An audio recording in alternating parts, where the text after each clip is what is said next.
এইভাবে জামাই সাথে বসে আসো, ঘটনা কি? তোর মতলব কি? আব্বা আপনি বুঝতেছেন না? হ্যাঁ, কি বুঝবো? কি লিখে জামাই সাইজা দিছি, এটা কি সবকিছু খুইলা কোন লাগবো? আপনি বুঝ জ্বালাই? আমি তো কিছু বুঝতেছি না, তুই খুলে কয়া কি হয়েছে? আব্বা শীতকাল, প্রচন্ড শীতের রাত্রে কাঁপতে কাঁপতে একবার শেষ হয়ে যায়। তুই কি শীত ধরছে? কম্বল তোকে একটা কিনে দিছি না, দরকার আলো 5টা কিনে দেবো। তুই শীতে কাপড় কে? 10টা না 20টা না 100টা কম্বল কাম হইতো না আব্বা।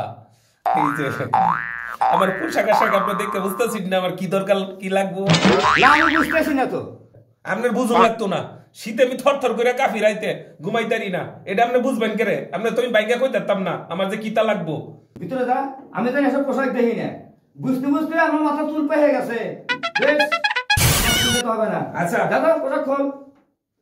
দাদা ঠিক আছে, আমি তো এসব পোশাক দেখি না, আমাকে বুঝাবেন না। হইছে আপনার বুঝুন লাগতো না।